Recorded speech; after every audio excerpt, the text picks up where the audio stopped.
Bonjour à toutes et à tous, ici Margot, créatrice d'un petit rayon de braise, série de podcasts 100% pur beurre, interviews d'entrepreneurs bretons optimistes pour égayer votre journée. Merci d'être avec nous, c'est parti!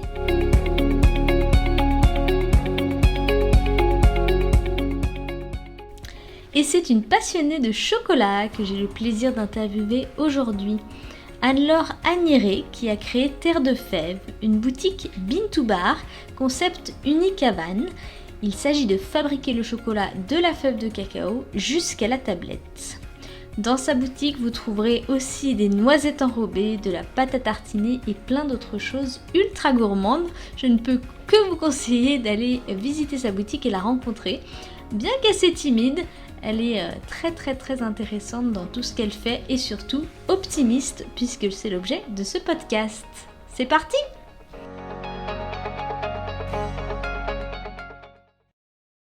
On va commencer par une première question. Je vais pas te demander de te présenter, mais si tu peux par contre nous donner 3 tags, 3 mots-clés qui te définissent, ce seraient lesquels?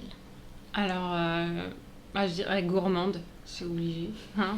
Salé, sucré, j'ai quand même une grosse partie de ma vie axée sur la nourriture, que ce soit faire à manger, voilà, ça représente pas mal pour moi, donc c'est une grosse notion de partage aussi, c'est vraiment quelque chose que j'aime beaucoup. Et bon, la gourmandise, c'est la vie, quoi, c'est assez associé pour moi, donc gourmande à 100%. Et puis après, je dirais peut-être assez exigeante avec moi ou avec les autres. Hein. Et puis j'aime bien ce qui est précis. Voilà, dans le chocolat, je le retrouve pas mal. Et c'est quelque chose que j'aime bien. Et puis, peut-être quelque chose qui me définit, je dirais peut-être pas timide, mais dans ma bulle un peu, quoi. Des fois, je suis un peu voilà, dans ma bulle, dans mon petit monde. Voilà. Que j'aime bien, où j'ai peut-être du mal à en sortir, et des fois j'en sors, des fois moins facilement, mais ouais, c'est peut-être les 3 choses qui me définissent pas trop mal. Je résonne avec gourmande. Ouais. Oui. Épicurienne, ouais, j'aime bien Ouais. aussi la bonne nourriture, les bonnes choses. Ouais, je trouve que c'est vraiment, enfin pour moi c'est vraiment lié au fait de bien vivre, quoi. Je pense que c'est pas. Et je pense qu'on est pas mal quand même dans ce cas-là. Hein. Je sais pas si c'est très français ou pas, mais sûrement, je sais pas. Mais en tout cas, c'est bien vivre. Ouais. Super, alors dans une journée, moi j'aime bien dire qu'il y a plusieurs rayons de soleil, surtout en Bretagne. Même si en ce moment, ils se cachent pas mal les rayons de soleil, on va dire. Si tu devais, toi, donner 3 rayons de soleil dans ta journée, 3 choses qui te font kiffer dans une journée au quotidien, ce serait quoi? Alors, si je travaille, c'est l'odeur de la torréfaction. Alors, c'est vraiment une odeur, c'est magnifique. Et à chaque fois, ça peut être différent selon les fèves. Et je trouve que c'est vraiment chouette. Et à chaque fois, je me dis, je suis vraiment contente d'être là. Et je sais pourquoi je fais ça. Si je travaille pas, parce que j'ai du mal à lier les deux, mais c'est aller voir la mer. Alors ça, être au bord de l'eau, c'est vraiment chouette. Et après, un bon rayon de soleil, je vais revenir à la nourriture, mais ce serait le petit déjeuner. C'est vraiment un moment que j'aime bien, qui fait bien démarrer les journées, que j'ai pas tous les matins le temps de prendre. Et donc je l'apprécie encore plus quand je peux. Et ça, c'est vrai que c'est sympa. Petit déjeuner? Bah, je prends ma pâte à tartiner. Oui. Pas forcément tous les jours, hein, mais ouais, pâte à tartiner, ouais, souvent. Alors, on parle d'optimisme, pardon. Puisque c'est un podcast autour de l'optimisme. Comment est-ce que toi tu définirais l'optimisme? C'est quoi un petit peu ta vision de l'optimisme? Alors moi, je dirais quelqu'un qui est optimiste, c'est qui sait toujours regarder vers l'avant, quoi. Il se dit toujours, bon ben, ça va aller. Il y aura un moyen, ça va aller. Par contre, c'est pas forcément toujours dire ça va. C'est aussi reconnaître quand ça va pas, mais du coup, ne pas être défaitiste et se dire, bon bah là ça va pas, mais il y a des solutions, il y a des actions et il y a une sortie forcément. Pour moi, c'est vraiment ça. Voilà, être optimiste. Et toi, tu te définirais en tant que tel? J'essaye, mais pas toujours. C'est pas toujours facile. Des fois, on croule un peu quand même sous les problèmes ou les choses qui ternissent un peu les journées, mais quand même, en fait, je me dis ça à moi-même. Je me dis, il y a forcément une sortie, il y a forcément une façon de faire. Et j'essaye de remettre les choses à leur place et à me dire, bon ben, oui, il y a ça, mais est-ce que c'est si grave et me dire qu'il y a toujours plus grave, quoi. Donc voilà, ça veut pas dire que je suis pas affectée quand il y a un petit problème, mais je me dis toujours, au final, ça va aller, en fait. Et Voilà. justement, quand il y a un problème, tu réagis comment? Alors, ça dépend du problème. Il y a des problèmes, ça dépend. Il y a des problèmes que je sais pouvoir gérer. Bon, ben voilà, je me dis un peu, c'est un petit défi à relever. Bon, bah là, il y a un truc qui se passe mal. Je sais pas, par exemple, ça peut être sur une machine, quelque chose qui casse, etc. Bon, bah c'est embêtant, mais ça, c'est facile, entre guillemets, à gérer. Quand c'est des problèmes où je ne connais pas forcément la solution ou vers quoi aller, là c'est beaucoup plus stressant. Je suis quand même assez anxieuse, ça me génère pas mal de stress, mais au final, en général en demandant autour de soi, on trouve toujours les solutions, quoi. Il dit être chef d'entreprise, c'est gérer des problèmes tous les jours. C'est pas faux, mais c'est peut-être aussi des petits défis, quoi. Donc au final on y arrive toujours, ou au final on remet les choses en place, en perspective en tout cas, et on se dit bon bah voilà, et puis c'est notre métier aussi en tant que chef d'entreprise de trouver des solutions, et on y arrive toujours normalement. Du coup, je suis curieuse, qu'est-ce qui t'a donné envie de créer ton entreprise? Alors déjà moi j'ai toujours voulu être à mon compte très tôt. Alors je savais pas vraiment comment. Quand j'étais beaucoup plus jeune, je voulais faire de la pâtisserie, avoir un salon de thé. J'avais déjà cette envie du coup d'avoir mon endroit. J'ai fait de la restauration plusieurs années, mais je savais pertinemment que je voudrais pas ouvrir un restaurant. Ça m'attirait pas du tout. J'ai continué dans cette voie-là, et ensuite j'ai fait un CAP en chocolaterie parce que je voulais changer un petit peu. Et quand j'ai découvert la chocolaterie, là je me suis dit il y a quand même quelque chose. Et en fait quand j'ai découvert le travail de la fève, c'est devenu immédiat le besoin d'ouvrir ma chocolaterie, parce que en fait déjà la fève c'est assez spécifique, donc trouver une structure n'aurait pas été facile. Et je voulais faire, en fait, j'ai toujours eu quand même cette envie de faire à ma façon, quoi. Et là, donc, c'est que ce soit par l'approvisionnement, les recettes, le packaging, etc. Du coup, évidemment, pour répondre à tout ça, il fallait lancer son projet, quoi. Donc, voilà. Et je suis bien contente. Je trouve que c'est pas mal. Ouais, malgré les petits hauts et bas, j'imagine, du Covid. Ah oui, pour resituer, j'ai eu le local donc en mars l'année dernière, et une semaine après, on était confinés. Donc tous les travaux avaient commencé, tous les professionnels ont dû arrêter le chantier, etc. Moi, je pouvais rien faire parce qu'à l'époque, tout était vraiment fermé, donc on ne trouvait pas de matériaux, etc. Donc on va dire que l'aventure a commencé comme il fallait. Et c'est vrai que en fait, je me dis, j'ai commencé comme ça, l'année a beaucoup, beaucoup changé, il a fallu s'adapter tout le temps, que ce soit avec des modes de livraison, des horaires, des envois. Puis en fait, quand je regarde en arrière, je me dis, en fait, elle s'est quand même bien passée. Et au final, ça a été, on s'est adapté, c'était pas si dur. Et vu que j'avais pas d'activité avant, j'ai pas pu comparer, en fait. Donc, tout de suite, j'ai pris ça comme ça, parce que de toute façon, on n'avait pas le choix. Et je me dis aussi, en fait, donc personnellement, le premier confinement m'a freinée sur l'ouverture d'un bon mois et demi, je pense. Mais j'ai eu le temps de faire mon site internet à côté, j'ai eu le temps de faire ma campagne Ulule. Voilà, le deuxième confinement était embêtant aussi, mais j'ai pu retravailler des recettes, améliorer des procédés. Donc je me dis, au final, ça m'a laissé le temps à chaque fois de me réadapter. Et voilà, c'était quand même beaucoup de stress à chaque fois, parce que personne ne savait où on allait, etc. Mais au final, ça s'est plutôt bien passé, quoi. Donc tu as toujours réussi à avoir des opportunités malgré tout? Ouais, quand même. Après, il y a eu des périodes très calmes. Moi, j'avais le droit d'ouvrir, parce que je suis un commerce alimentaire. Mais c'est vrai que sur la dernière période, c'était quand même assez compliqué. Tout était fermé. Dans le centre-ville, il y avait la limite des 10 km et le couvre-feu.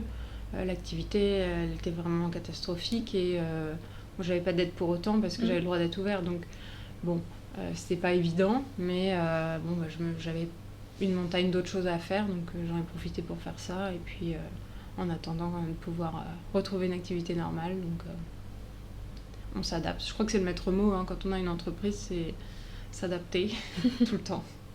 Et quel a été ton secret pour tenir du coup dans cette période, pour rebondir?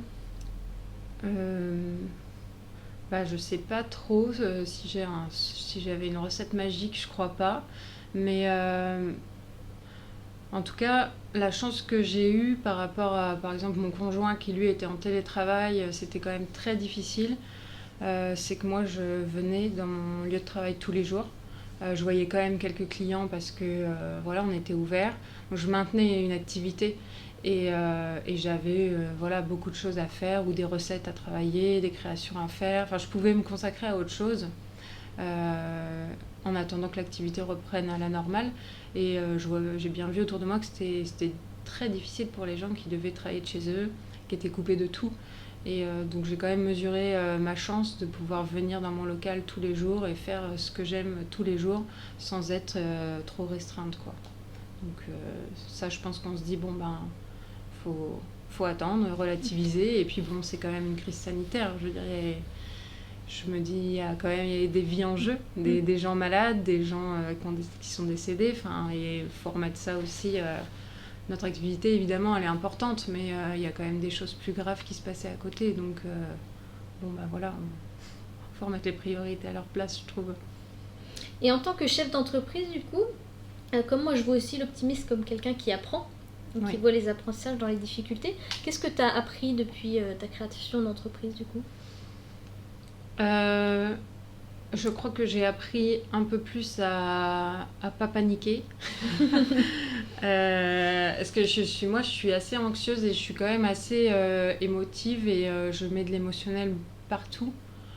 Ce qui est compliqué quand on doit apprendre à gérer des relations avec des clients, avec des revendeurs, avec des collaborations possibles, etc. Donc je crois que j'apprends beaucoup. J'ai fait un petit chemin, mais ça c'est vraiment... j'apprends vraiment à me positionner, à pas mettre d'émotionnel dedans et voilà, tout en en gardant un peu parce que je trouve que voilà, on est aussi...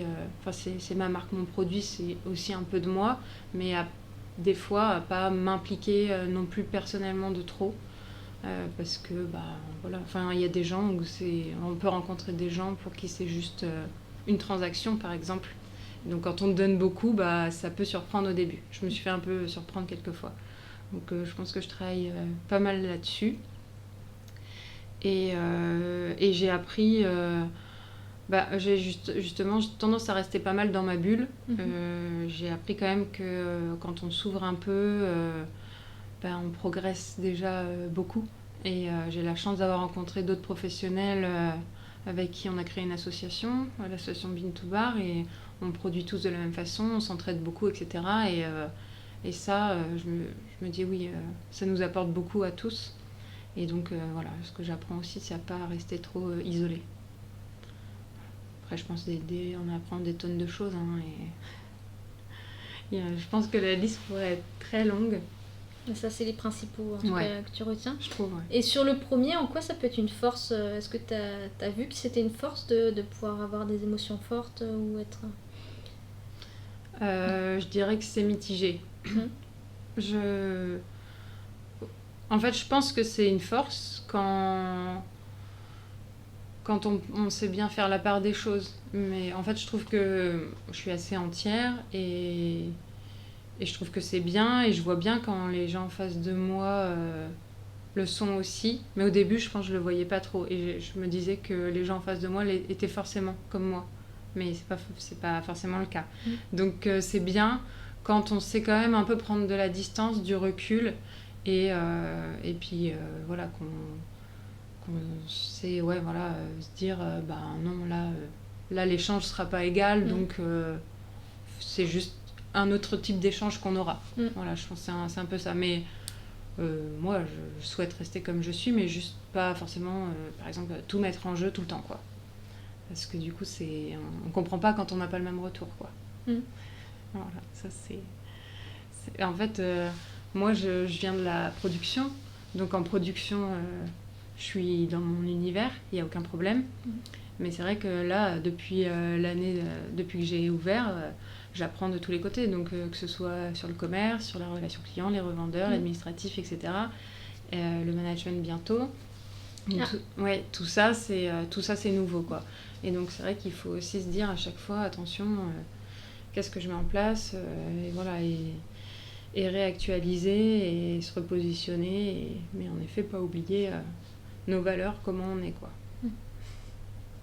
Alors j'ai 2 dernières questions avant qu'on passe aux questions plus intimes sur toi. Ouais.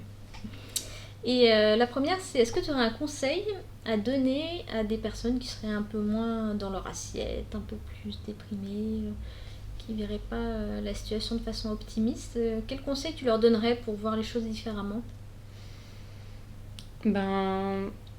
Peut-être d'essayer de prendre ce moment pour eux, et puis faire des choses peut-être qu'ils se donnent pas le temps de faire en temps normal.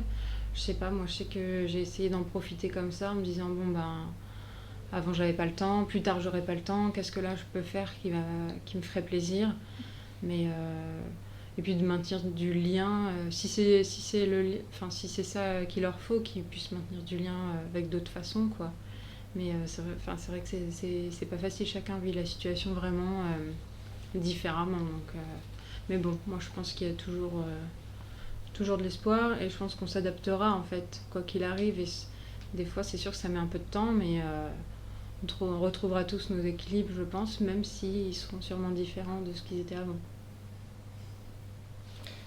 Merci. Alors la dernière question que j'ai là, elle me vient de Bruno, donc je fais des questions croisées. Ok. Et donc c'est Bruno, mon dernier interviewé, qui sera publié là prochainement, qui pose la question. C'est lui qui a créé les plus belles baies du monde. L'association, je ne sais pas si tu connais, Ouais. avec le golfe du Morbihan. Il travaillait à la mairie de Vannes avant sur le tourisme. Et la question est, alors je ne sais pas si tu écris, la question implique que tu écrives quand même. Il demande si tu es plutôt papier ou crayon quand tu écris. Pas papier ou crayon. Non, j'allais dire, j'ai besoin des deux. Si tu es plutôt crayon ou électronique, pardon. Ah crayon complètement. Ouais. Ouais, pourquoi? Ah, je sais pas, mais alors j'adore écrire. J'adore les calepins, les cahiers, j'en ai plein. Et j'adore les stylos. J'adore le rayon papeterie en général. Et justement, c'est un truc qui me posait un peu problème pour mon organisation, parce que j'ai tendance à mettre des notes partout. Et là, il faut que je me force vraiment à passer sur l'ordinateur pour, en tout cas, tout ce qui est pro, quoi. Mais non, crayon, papier, 100%. Ok, et tu as l'opportunité du coup de poser une question à la prochaine personne interviewée. On pourrait leur demander s'ils sont plutôt chocolat lait ou chocolat noir. Ça peut être un sujet qui divise, des fois c'est rigolo. Et toi, c'est quoi ta réponse là-dessus? Eh ben moi, moi j'aime tout en fait, donc j'adore les laits, il y a des très bons chocolats au lait, je suis pas du tout une puriste du chocolat noir, j'aime aussi le noir, mais j'aime un peu le 100% aussi, enfin, moi j'aime de tout, donc je n'aiderai pas les gens qui veulent diviser le lait et le noir. Super, on va pouvoir passer aux questions sur toi.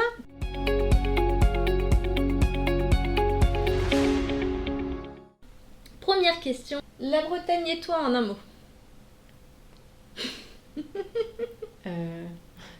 Chocolat. J'allais dire beurre salé, mais si, ça passe. C'est en deux, quoi. Ouais, la Bretagne et moi... beurre salé, ça marche. Ouais. Sinon, je dirais la mer, parce que vraiment, c'est... Moi, quand je pense Bretagne, je pense à la côte, quoi. Je pense aux sentiers côtiers, je pense que ce soit dans le golfe ou l'océan, la mer, c'est l'eau, quoi. Ouais. Ça, c'est vraiment ça. Ton petit coin de paradis en Bretagne. Alors, moi, je suis souvent souvent, j'ai une partie de ma famille dans le Finistère, vers la Côte des Légendes. C'est vrai que c'est très joli.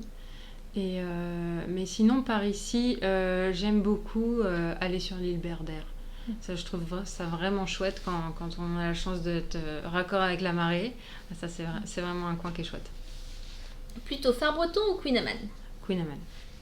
Il n'y a pas de débat là. Ah, il n'y a pas de débat. Ah ouais, non, il n'y a pas de débat. Je suis une fan inconditionnelle du Queen Amman. J'adore ça. Et j'en mangeais pas mal petite parce que je venais en vacances en Bretagne souvent. Et c'est un truc... ouais, j'adore. J'en mange régulièrement d'ailleurs. J'en ai toujours chez moi. Ah oui? Ouais. Passe pas. Oui. Galette ou crêpe? Galette. Galette. Même si tu viens du Finistère, vous dites galette. Ouais. Alors, moi, je viens pas du Finistère, mais j'ai ma belle famille là-bas. Mais C'est belle famille. ouais, bah moi je dirais galette. En tout cas, moi je dirais galette quand même. Oui, c'est vrai qu'il y a débat, mais galette. La marinière, toujours à la mode ou... Oui, indémodable. Ouais. Et un dernier mot en breton. Éole. Alors, on vient d'appeler justement notre chiot comme ça, et ça veut dire soleil. On a vu ça sur un panneau justement de la route du soleil cet été en vacances dans le Finistère, vers la Torche, et on s'est dit mais c'est vachement joli comme mot, et voilà, on a appelé notre chien comme ça.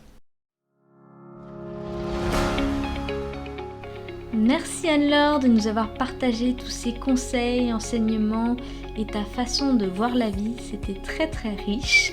Et merci aux auditeurs de nous suivre. Voilà, j'espère que maintenant vous avez pris un billet de train pour aller à Vannes si vous n'êtes pas déjà sur place, et aller visiter sa boutique. Et je vous donne rendez-vous la semaine prochaine pour le petit article avec les conseils. Et la semaine d'après, donc dans 2 semaines pile poil, j'ai un très très grand invité, quelqu'un que j'estime beaucoup. Et vous allez voir, c'est une interview qui va être très très profonde sur l'optimisme, le sens de la vie, le bonheur. Et j'ai vraiment hâte qu'elle sorte.